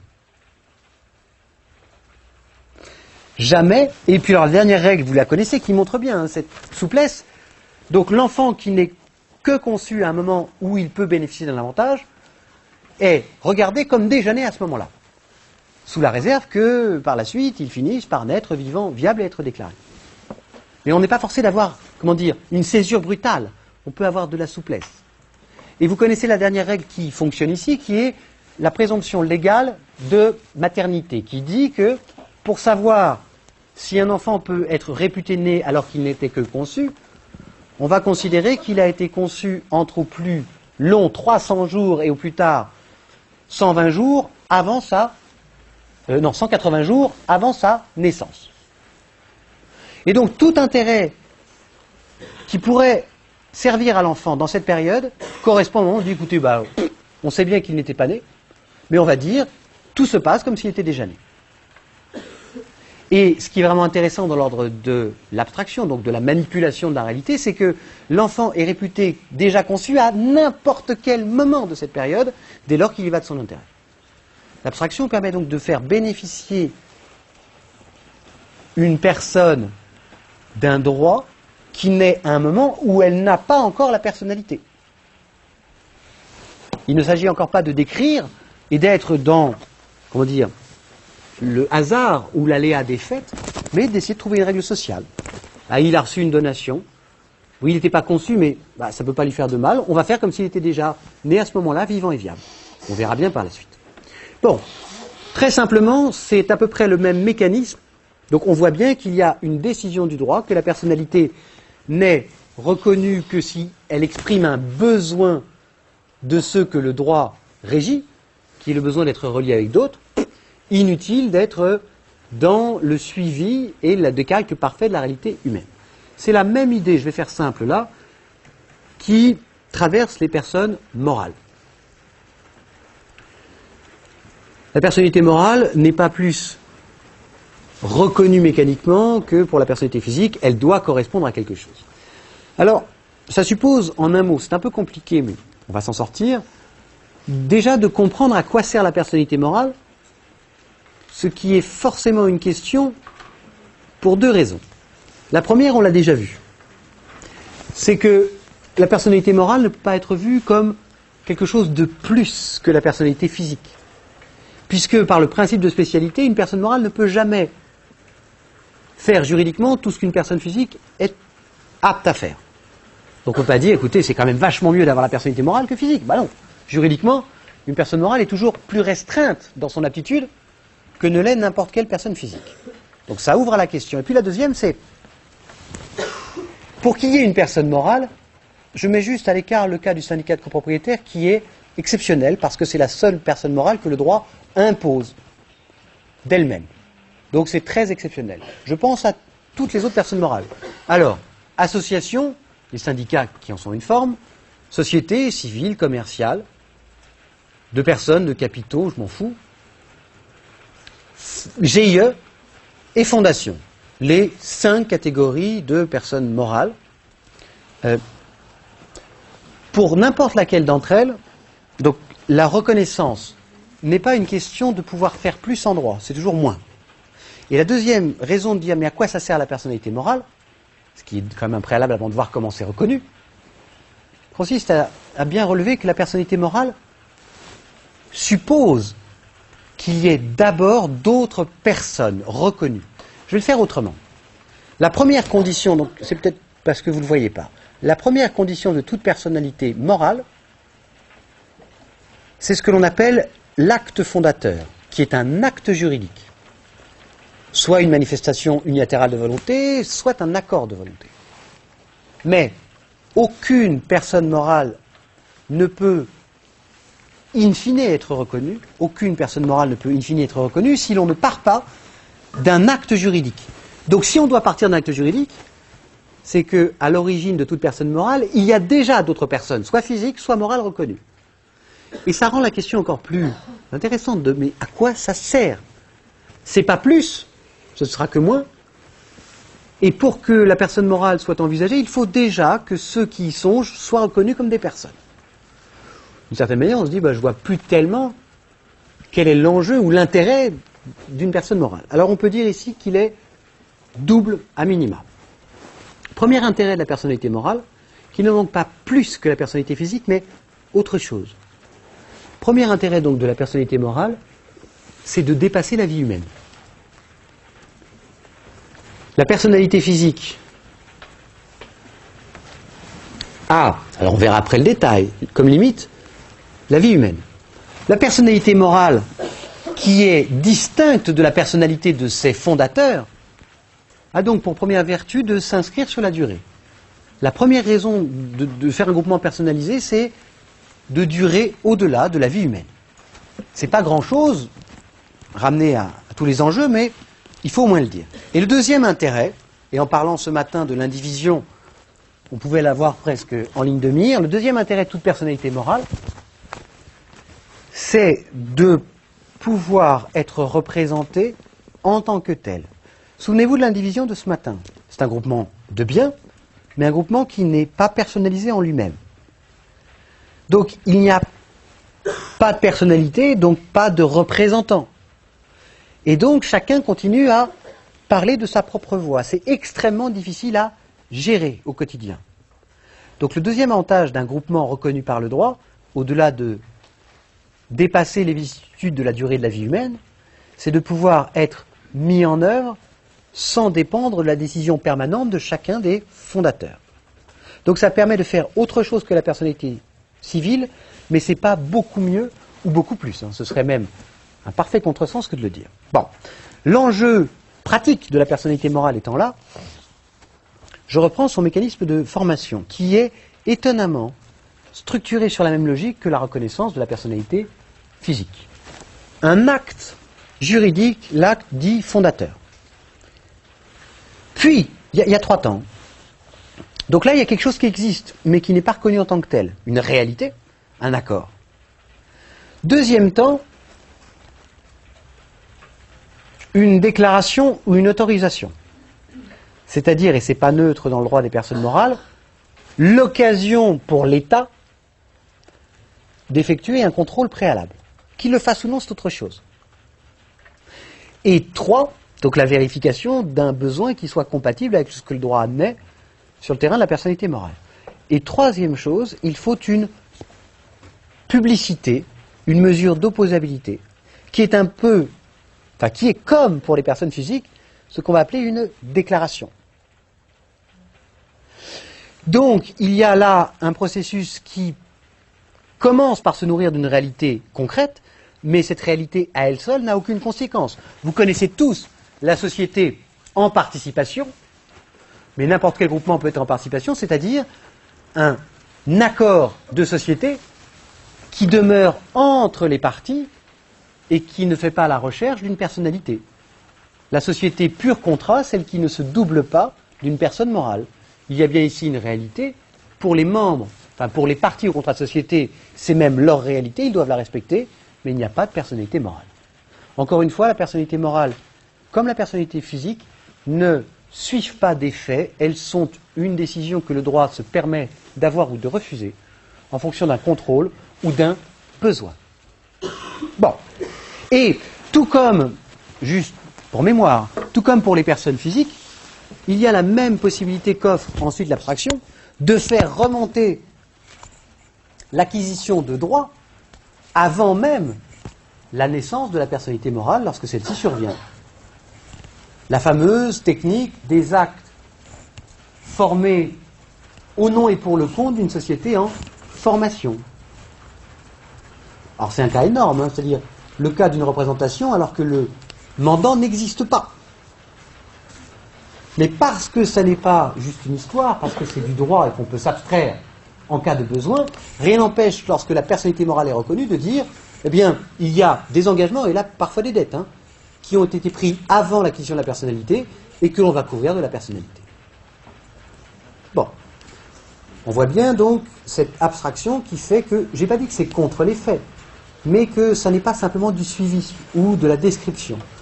Tant qu'on n'a pas isolé ou contrôlé un besoin juridique propre, la personnalité n'a aucune raison. Voyons maintenant l'autre extrême. Donc deuxième thème, celui de la fin plutôt que de la perte, de la personnalité. Là je pense que ça va vous parler davantage. On va commencer par la fin de la personnalité physique.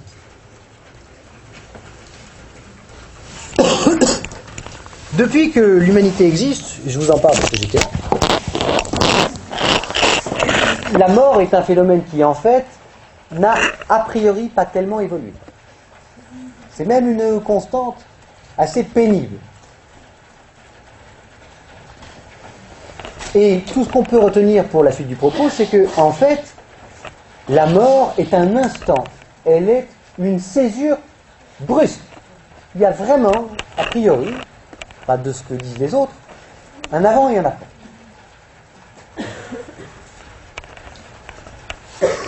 Intéressons-nous maintenant, non plus à l'individu, ce qui vient d'être dit, mais à la personne physique. Il faudrait vraiment avoir une vision très limitée de la personne physique pour ne pas voir que, et c'est une des forces de l'abstraction, le décès, donc qui est la traduction juridique de la mort, n'est certainement pas un coup près brutal. Ce qu'on va voir, et que tout le monde sait en personnalité morale, mais c'est la même chose, c'est que si le décès a bien des conséquences immédiates, ça y est, pas de doute, celles-ci ne sont pas globales, et que parce que la personnalité n'est pas l'humanité, la personnalité peut continuer au-delà de la mort de l'individu. Alors, première chose, donc je vous donne maintenant les grands éléments. Première chose qui nous montre qu'il y a des décisions du droit ici qui peuvent s'abstraire de la réalité, mais c'est très simple, c'est que en l'espace de 2 siècles, il y a, à ma connaissance, successivement 3 définitions juridiques du décès, alors que la réalité, elle, a toujours été une. La première, c'est, le décès, c'est l'arrêt de la fonction cardiaque. Ça, c'est 1804-1968. Ah oui, sauf qu'en 1968, on se rend compte qu'on peut réanimer et qu'on peut greffer un cœur.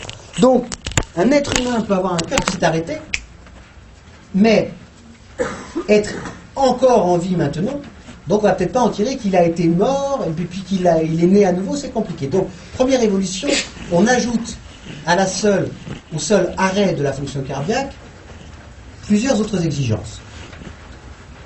Pour arriver, je ne vous dis pas l'intermédiaire, c'est pas important. Pour arriver, 3e définition, à la circulaire de 1996, alors là, qui dit que le décès en droit suppose une pléthore d'éléments factuels. Alors évidemment, l'arrêt de la fonction cardiaque spontanée, mais aussi l'arrêt de la ventilation spontanée, mais aussi l'absence de conscience, un peu plus précis, je ne me souviens plus du détail, mais aussi l'absence de réaction neurologique et l'absence d'activité électrique dans le cerveau. Et alors, ça te donne quand même le sentiment, c'est bien ça que je veux te montrer, c'est que le droit manipule les faits en fonction de ses propres besoins. Il en faut donc beaucoup pour être décédé en droit, quand a priori, il en faut beaucoup moins pour être mort en fait. L'enjeu est encore une fois social. Non pas pour être au plus proche de la médecine ici. La raison est assez utilitariste, elle pourra te faire froid dans le dos, mais elle est connue de tout le monde, parce que c'est dit dans les travaux qui précèdent la circulaire de 96. Si en droit, le décès intervient trop vite par rapport au fait, le problème est qu'il va être extrêmement compliqué de préparer le prélèvement d'organes qui prend du temps et qui suppose de disposer de temps. En revanche, et on ne peut prélever d'organes que sur un cadavre, et on ne peut pas le prélever trop longtemps après la mort.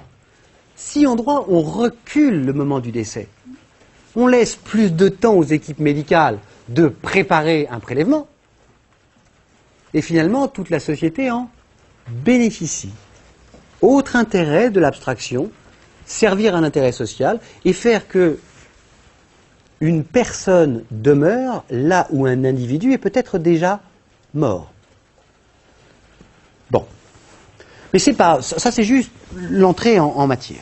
Alors, après, quand le décès est reconnu, parce qu'un cadavre l'a permis, aucun doute que des conséquences immédiates se produisent. Je ne vous dis pas que la Terre est carrée.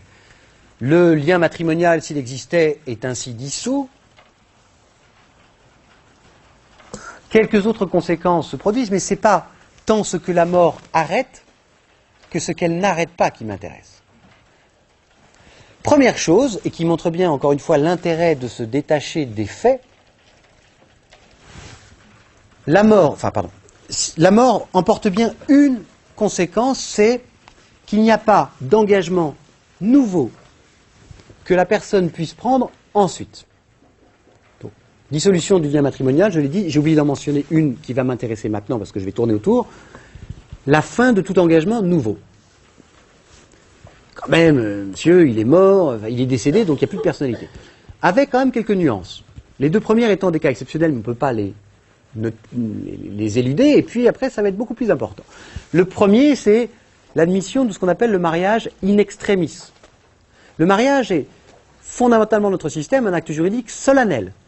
Donc on peut, dans la cour de récré, se marier 200 fois avec tout plein de filles, tant que ça ne s'est pas fait avec les conditions du code et devant un officier d'état civil, ça vaut rien. Principe d'acte solennel. Le mariage posthume est une exception qui permet de constater que quelqu'un sur son lit de mort et à l'instant, éventuellement qui précède le dernier souffle, a fait et que, bah oui, il a consenti au mariage. Le mariage in extremis permet, grâce au droit, de faire naître un engagement incroyable, qui est le mariage de la dernière seconde, mais qui est assez symbolique. Puisqu'il vient constater une vie commune antérieure, il n'ouvre aucune conséquence successorale et donc patrimoniale. C'est donc plutôt un acte symbolique. Mais quelqu'un est déjà subclaquant, juridiquement il ne pourrait pas se marier, oui mais en droit on peut y arriver. Il y a plus fort. Alors, extrême exception, enfin, mais on ne peut pas ne pas la mentionner. Maintenant, le mariage posthume cette fois-ci. C'est plus le râle de la dernière seconde. C'est le mariage qui n'a aucun élément de célébration avant le décès, mais que par décision du président de la République, le juge ne fait que contrôler des détails. C'est vraiment une décision régalienne très particulière.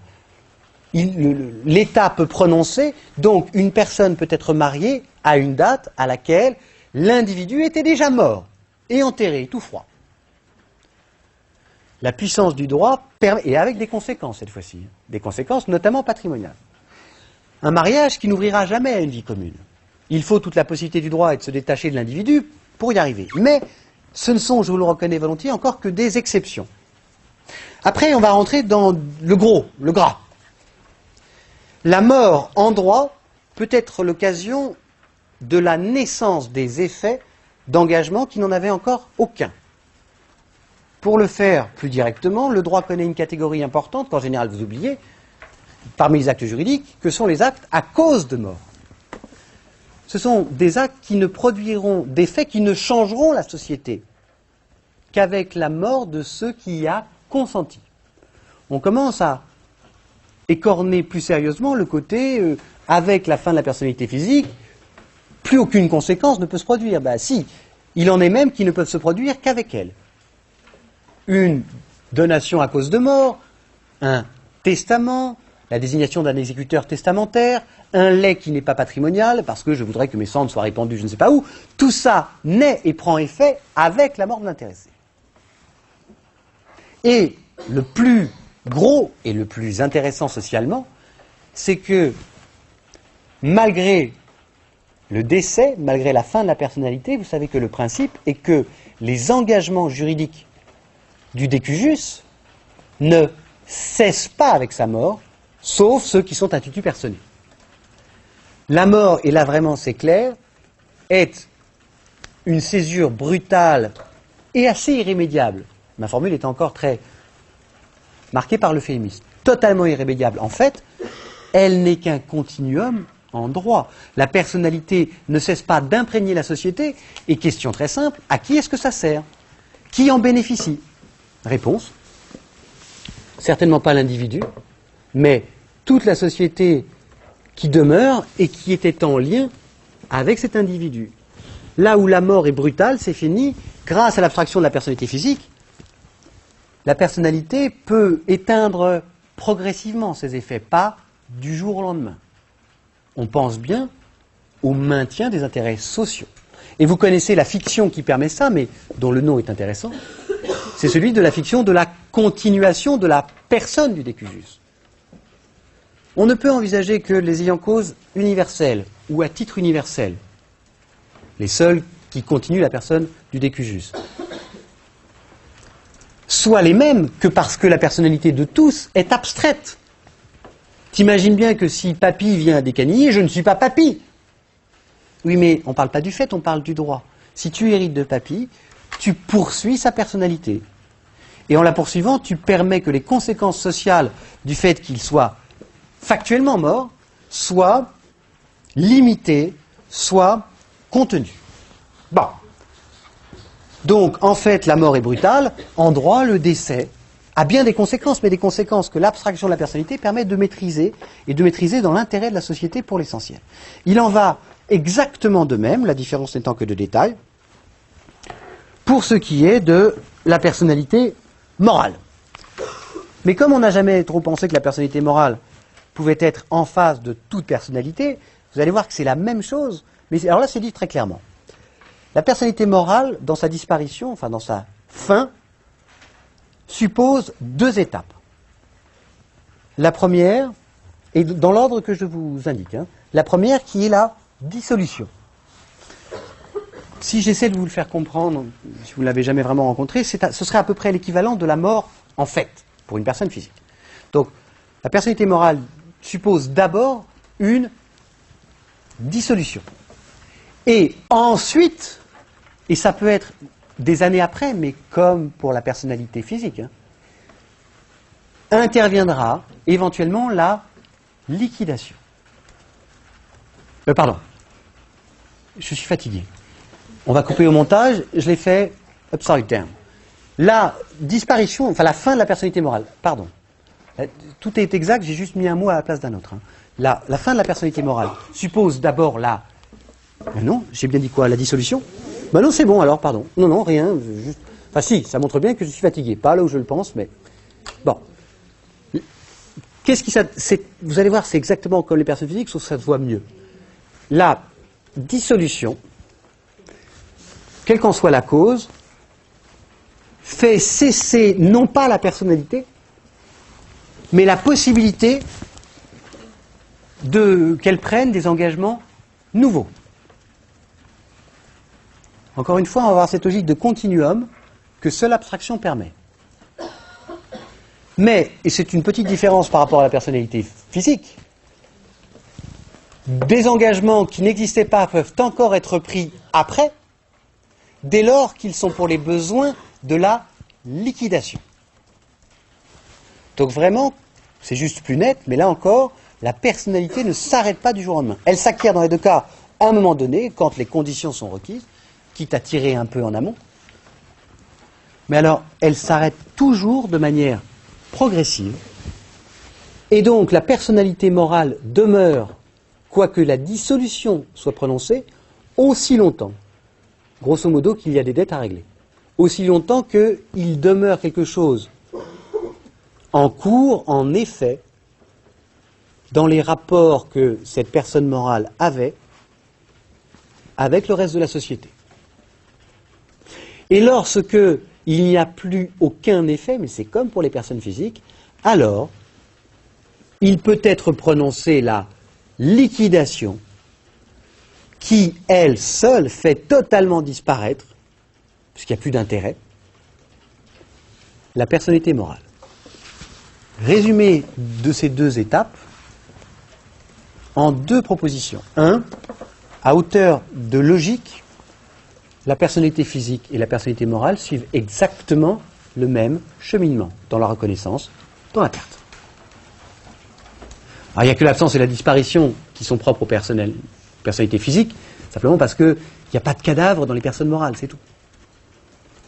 Et deuxième conclusion de ce qui précède, et qui me paraît encore beaucoup plus intéressant, la personnalité n'est reconnue qu'au moment où elle peut correspondre à un besoin social propre, et la personnalité demeure aussi longtemps qu'elle correspond à un besoin social.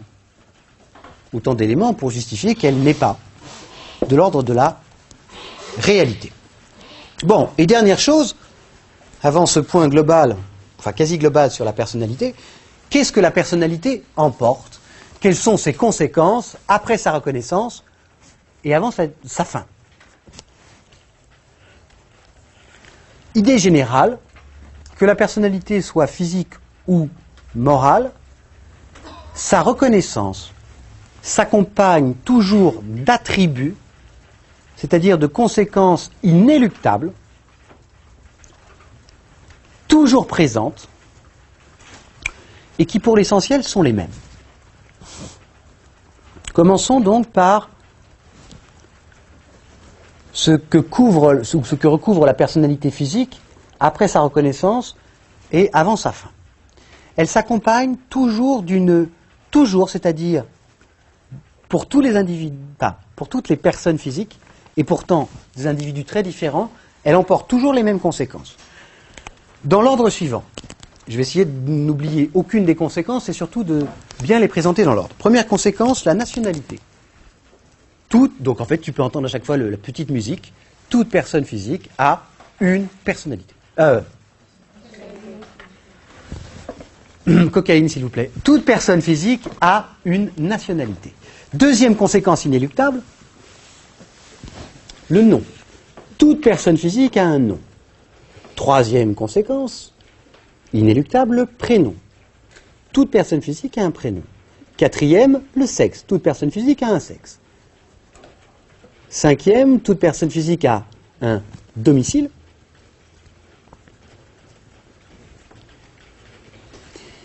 Sixième, toute personne physique a un patrimoine.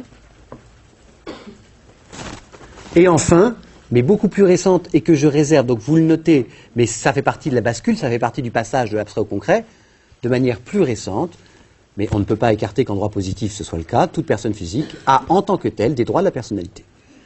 Mais là, c'est une autre histoire. Bon, deux remarques à ce propos.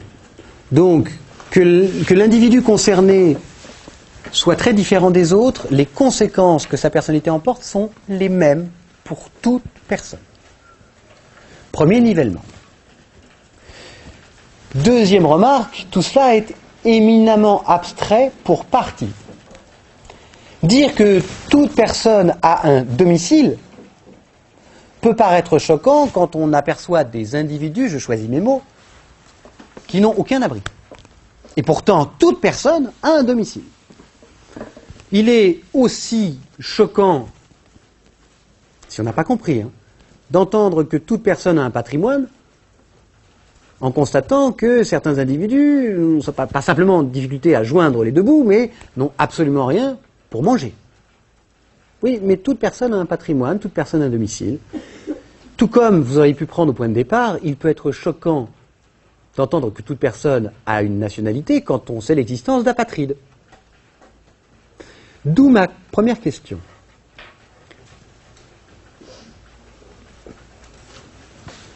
À qui servent ces attributs?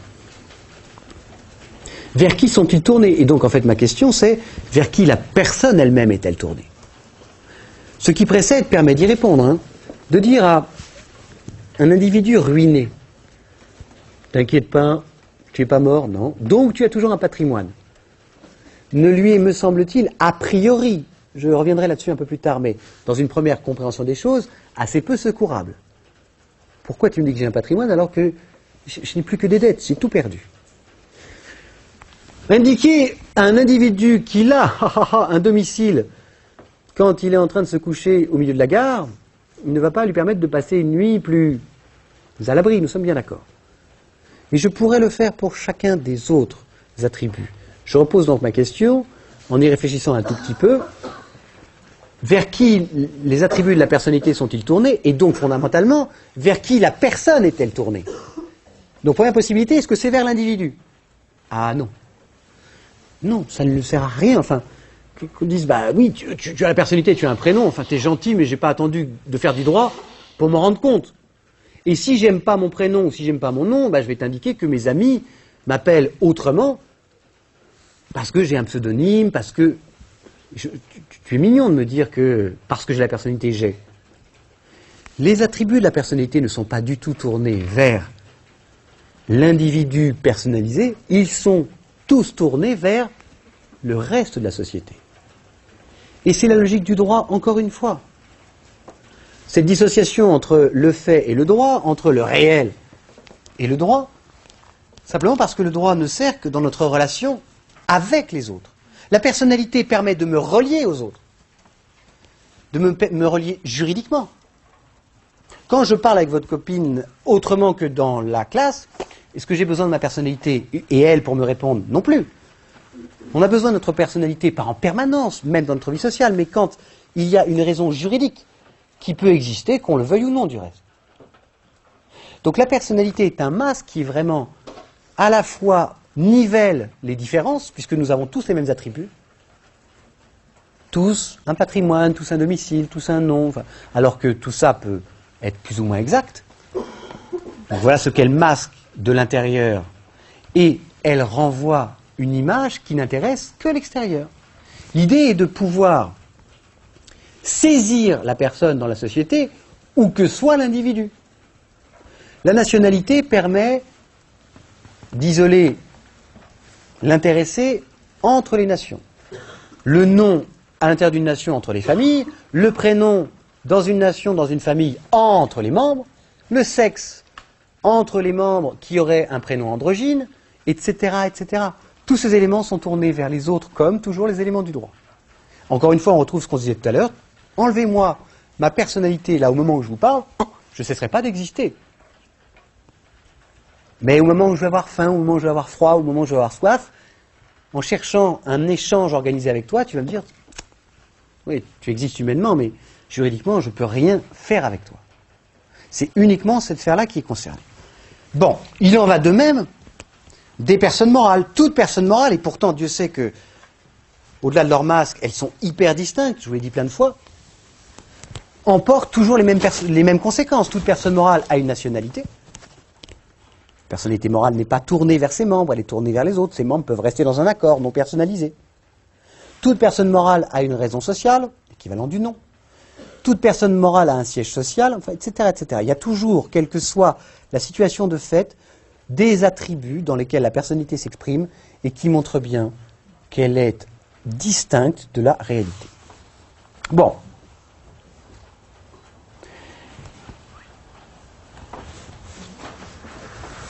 J'ai pris les principaux éléments de l'abstraction par principe, en essayant de vous montrer d'abord à quoi ça servait, et ensuite comment ça se manifestait. Maintenant quand même, parce que je voudrais quand même avoir un peu de temps de parler du patrimoine, qui est un truc pas facile. Comme là on est en pleine forme, on va bien y arriver, il n'y a pas de doute. Mais, je voudrais retourner, et là c'est comme une espèce de récréation parce que c'est tout simple. Je vous ai dit tout à l'heure, voilà.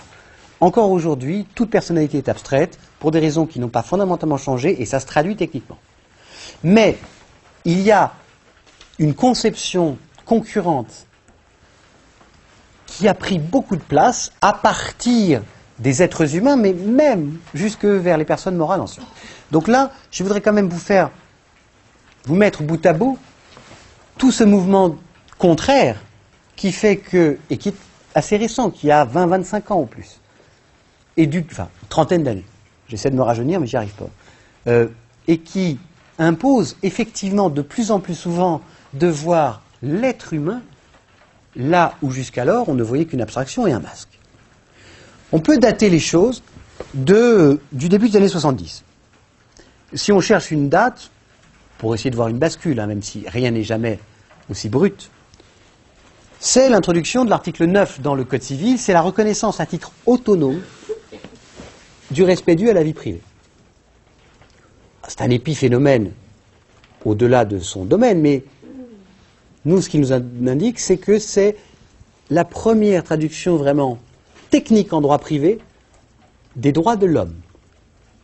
Et bien sûr, donc, 1970, article 9 dans le Code civil, la première fois que le droit au respect de la vie privée, non pas est reconnu, il a toujours existé, mais il existait protégé par le droit commun, par 1382. La première fois qu'il est l'objet d'une protection qui lui est propre et qui est celle d'un droit subjectif. Et ce que je vous disais, c'est que plus fondamental, enfin, j'ose pas l'adverbe du reste, plus profondément, le mouvement de concrétisation de la personne, autrement dit d'apparition de l'être humain, de l'individu, est forcément lié au développement en droit privé des droits de l'homme. Parce que les droits de l'homme renvoient à une conception concrète, humaniste de celui-ci. La personne des droits de l'homme, c'est la personne du droit pénal aussi. Deux sphères de notre système où la personne est toi et moi. De la chair, du sang, des poils dessus et des sentiments par-dessus. Du concret. Il y avait que le droit civil, dans sa logique patrimoniale, pour avoir une notion abstraite. Or, entrer dans le droit civil des droits de l'homme, c'est entrer quelque chose qui n'est plus un masque. Si tu veux, en une minute, un masque n'a pas de vie privée. Un masque n'a pas d'image particulière. Un masque n'a pas de voix. Un masque n'a pas de secret des correspondances. Un masque n'a pas d'inviolabilité du domicile. Un masque, en somme, n'a pas de sentiment. Un homme, avec un grand H, si. Donc développer les droits de l'homme techniquement autour des droits de la personnalité, c'est relayer une autre conception de la personne qui devient l'être humain. Deuxième grande masse, je te les donne, je pense que tu connais le détail, 1994, j'essaie de les faire dans l'ordre, c'est l'introduction du corps humain au cœur du Code civil, en tant qu'objet de règles propres. Encore une fois, on n'a pas attendu 1994 pour que le corps humain puisse être civilement pris en compte, mais au titre du droit commun, pas comme un objet même de protection.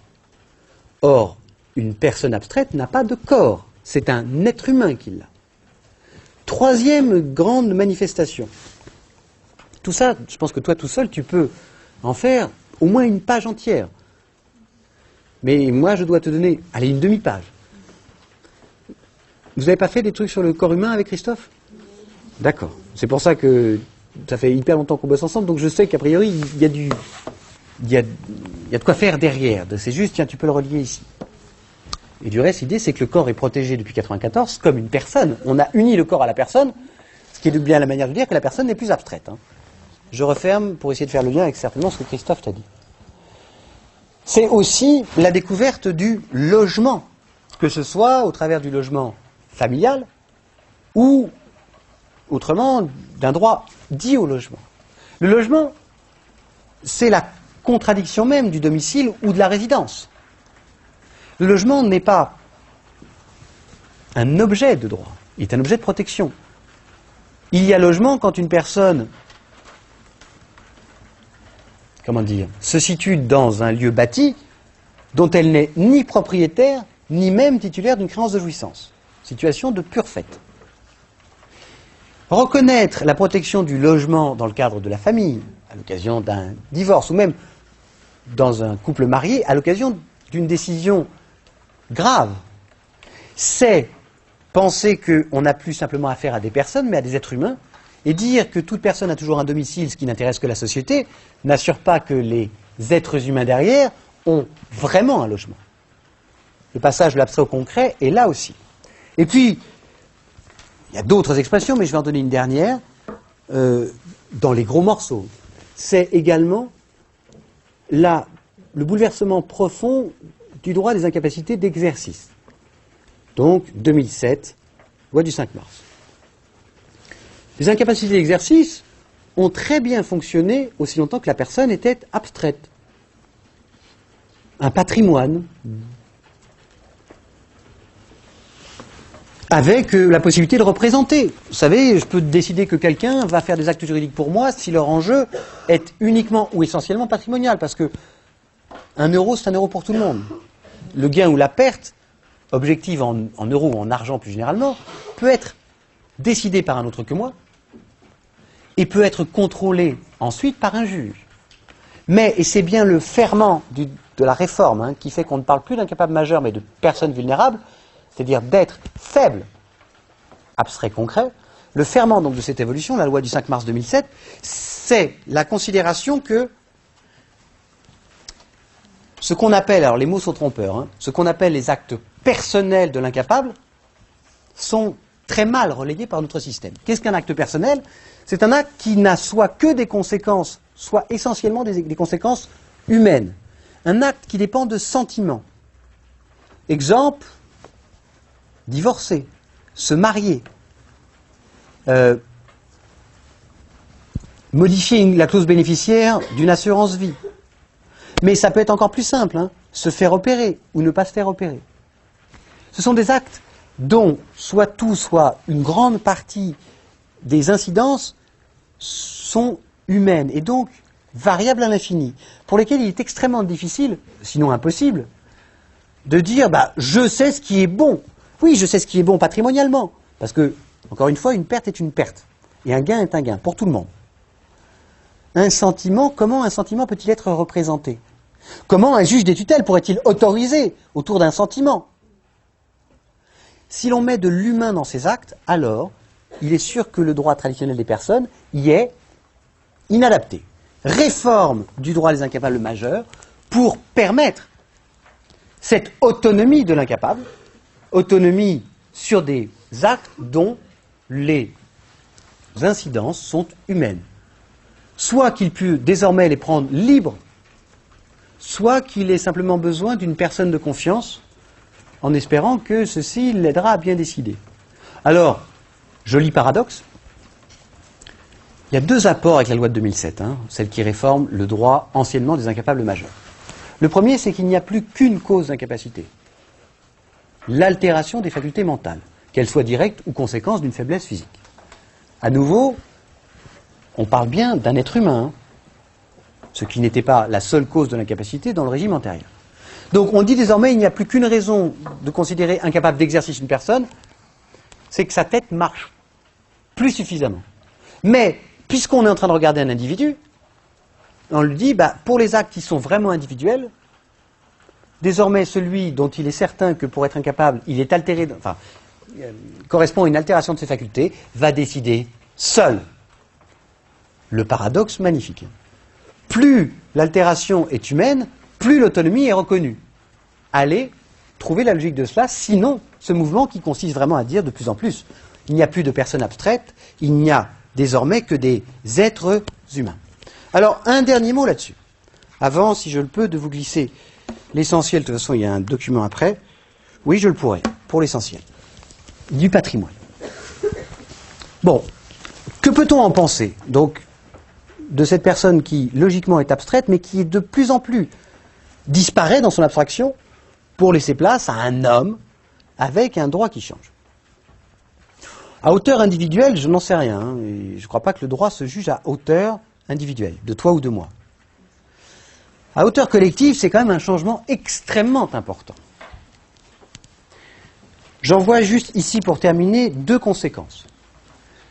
Que, en tout cas, quelqu'un qui veut être magistrat et qui aurait l'occasion d'être interrogé là-dessus, pourrait assez utilement, dans son intérêt, mettre en exergue. En disant, ça je ne le manque pas, je ne dis pas c'est bien, c'est mal, mais je vois que ce sont les enjeux de ce mouvement. Première chose, s'il n'y a plus de personnes, mais s'il n'y a désormais que des êtres, alors pas totalement, mais si c'est le mouvement et s'il doit continuer, alors ça veut dire que le but du droit n'est plus la société, que le but du droit devient l'individu. C'est possible, hein. Des systèmes entiers vivent avec ça. On va faire un tour en Amérique du Nord, mais c'est juste pas traditionnellement notre culture. Notre culture, c'est que le droit est fait pour la société, éventuellement au détriment de l'individu. Si on commence à voir un être humain comme étant au cœur du droit, ça veut dire forcément que le droit va partir de lui et se tourner vers lui. Là, l'horizontalisation des libertés fondamentales, c'est ça. Hein. Bon, c'est juste quelque chose qui vient. Tu ne peux pas dire si c'est bien ou si c'est mal. En tout cas, tu ne peux pas le dire à l'ENM.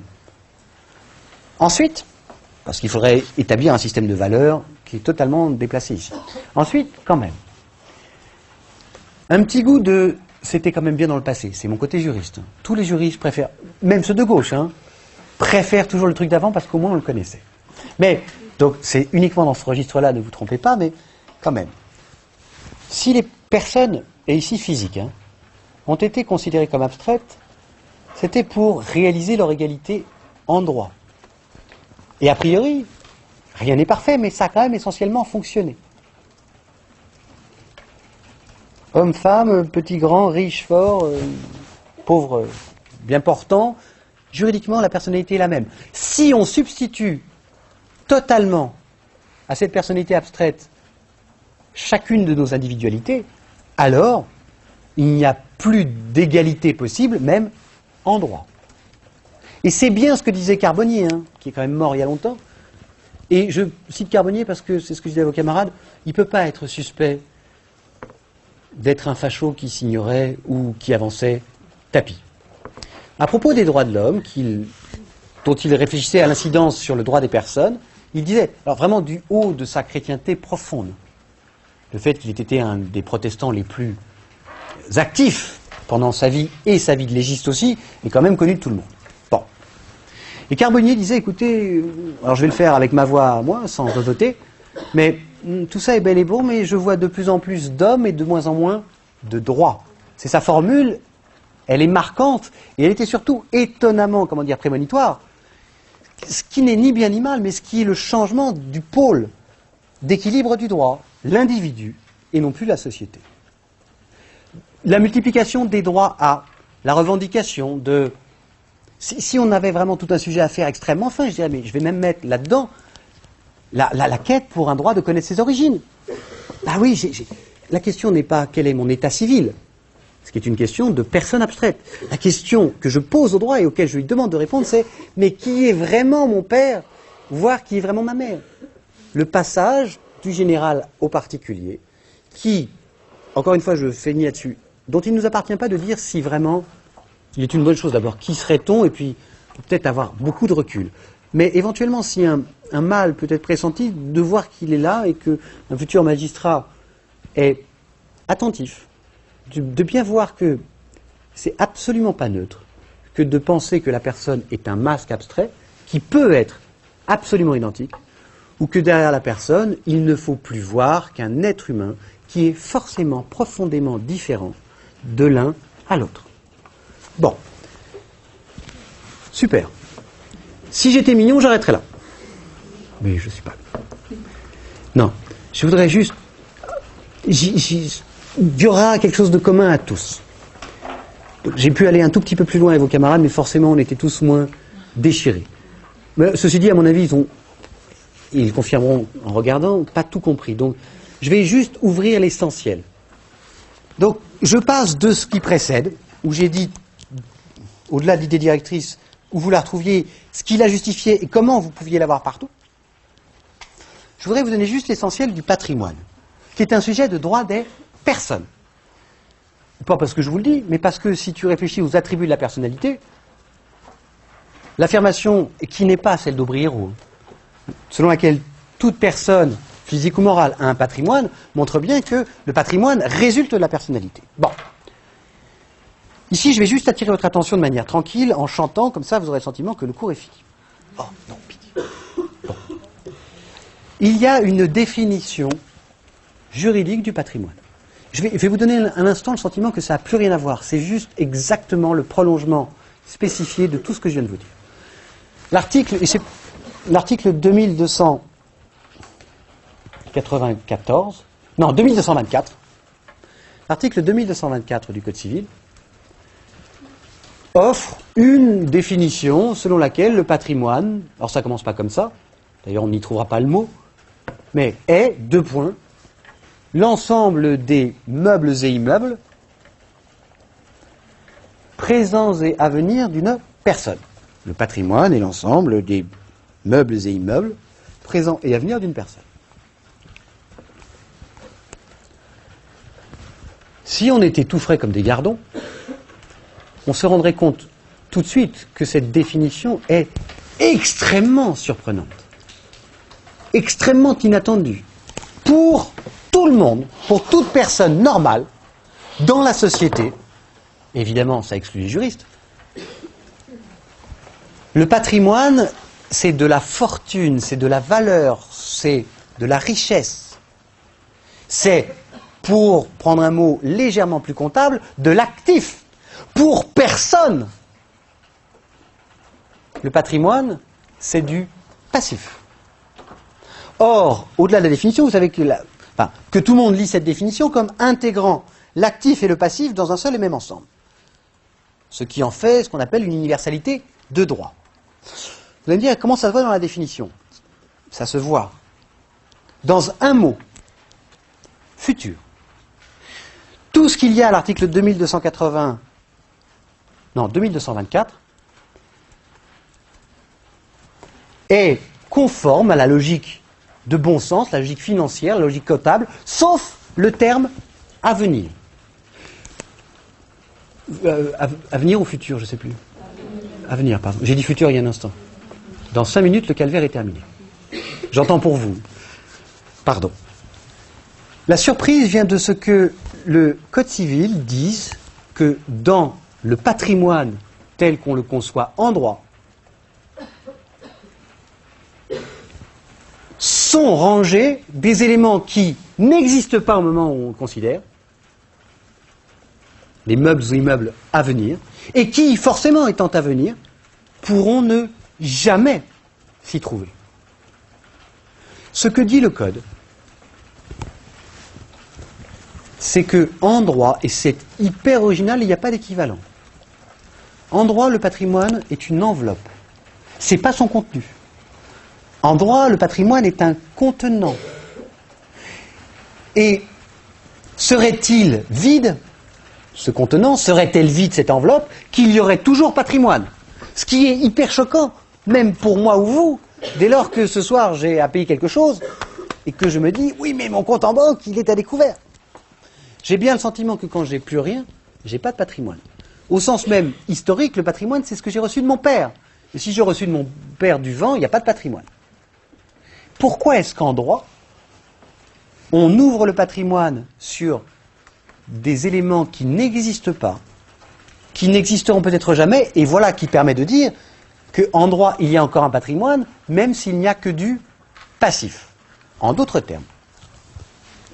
C'est tout ce qu'il y a à comprendre.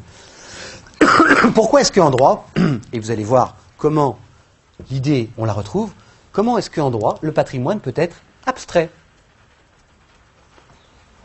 Abstrait de la réalité économique. Économiquement, tu es rincé, tu n'as rien parce que tu viens de naître, ou tu viens de tout perdre, ou en tout cas il te reste des choses, mais tu as tellement de dettes par rapport à ton actif, comment est-ce que, en fait, j'ai bien le sentiment que je n'ai plus de patrimoine, et qu'en droit on va me dire, quoi qu'il advienne de ta fortune, que tu n'en aies pas au point de départ, que tu n'en aies plus au milieu, qu'elle augmente ou diminue, tu auras toujours un patrimoine. Voilà encore une expression de l'abstraction de la personnalité. Réponse. Première réponse, parce que le patrimoine, c'est une conséquence de la personnalité, donc j'ai compris que la personnalité est abstraite, donc tout ce qui l'accompagne est abstrait sans être éthéré. Oui, très bien. Mais ce n'est pas une justification suffisante. Parce que tu vas toujours te dire, mais enfin, quand j'ai rien dans ma poche, j'adore le droit qui me dit tu as un patrimoine, mais enfin, je ne sais toujours pas comment payer. Oui, mais on a tous les éléments. Le discours selon lequel il peut y avoir un patrimoine, c'est pas tout le temps, hein. Encore une fois, l'abstraction, c'est pas systématique, c'est en cas de besoin. Le discours selon lequel il peut y avoir un patrimoine alors même qu'il n'y aurait pas d'actifs ou plus suffisamment d'actifs est, comme tout discours de personnalité, moins tourné vers la personne elle-même que vers le reste de la société, vers les autres personnes. Et c'est toute l'intelligence fondamentale du patrimoine en droit. Voilà un individu, donc là je suis dans l'ordre du fait, hein, voilà un individu qui ne peut pas payer, parce qu'il n'en a pas les moyens. Pas qu'il ne veut pas, il n'en a pas les moyens. Le droit dit à tout éventuel créancier, tu peux encore avoir confiance, même si tu as en face de toi quelqu'un qui dans les faits ne peut pas payer tout de suite, parce que grâce à moi, droit, grâce à mon abstraction qui est ma force absolue, tout ce que cette personne aura peut-être un jour est déjà réservé pour toi.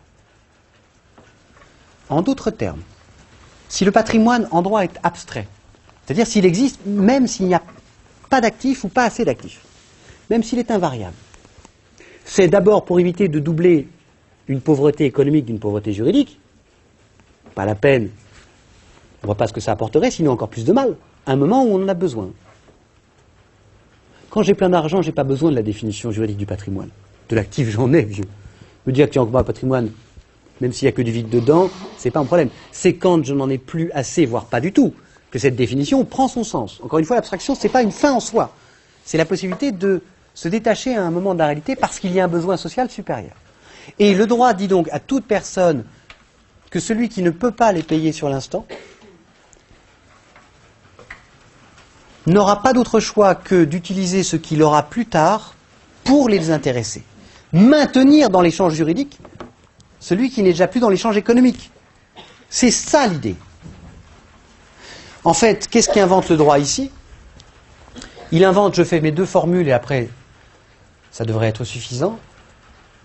Il découvre la nécessité de distinguer la date de naissance de la dette, aujourd'hui, de la date d'existence des moyens de la régler, demain. Le droit dépasse le côté on ne prête qu'aux riches. Par cette notion de patrimoine, il dit, écoutez, quelqu'un peut avoir une dette aujourd'hui sans que ce soit effrayant, même si aujourd'hui, les moyens de l'honorer n'existent pas. Parce que tout ce que cette personne aura demain est déjà affecté aux créanciers d'hier. On dissocie donc la naissance de la dette de la naissance des moyens de la payer. Sans l'abstraction, on ne va pas y arriver. Autrement dit, ce que la notion de patrimoine fait vraiment, et vous voyez, je n'ai pas besoin d'ouvrir héros pour ça, c'est de permettre le crédit. Alors, vous verrez ensuite dans le document qu'on va finaliser avec Christophe, qui est un document qui existe déjà, mais qu'on veut remanier un peu. Comment toutes les techniques, là c'est juste une mention, les garanties générales de la créance, la polienne, l'oblique, qui sont vraiment en lien avec ça, les sûretés, les garanties, les actions conservatoires ou exécutions, sont la traduction que le droit offre de « tu as fait crédit hier, tout ce que le débiteur a aujourd'hui est pour toi ». Et vous verrez ensuite les limites de ce raisonnement qui se trouve dans tout le droit de l'endettement excessif, il y a plein de moments où en droit, on revient quand même au patrimoine concret parce qu'il faut avoir les pieds sur terre, mais pas par principe. Donc, encore une fois, je referme là-dessus, ce que tu peux comprendre, juste d'essentiel, c'est que le patrimoine en droit, et c'est ça sa particularité, est abstrait. Il se détache de toute logique économique, financière et comptable. Il y a un but à cela. Maintenir dans l'échange juridique celui qui ne peut pas payer, c'est le seul moyen de le maintenir dans la société. Et que, au-delà, une fois que la dette est née, le droit fait en sorte qu'on revienne au patrimoine concret pour le créancier. Ce balancement abstrait et concret, de toute façon, il est partout dans le droit des personnes. Merci de votre attention. Ah, attendez, je vais vérifier. Même pas prolongé, je vous fais grâce de 2 minutes. Vous pourrez demander un remboursement. Et je vous souhaite bon courage. Et bonne pluie pour rentrer. S'il fallait une raison de ne pas aller voir un marathon qui ne sert à rien, on ferait en fait. Mais il y aura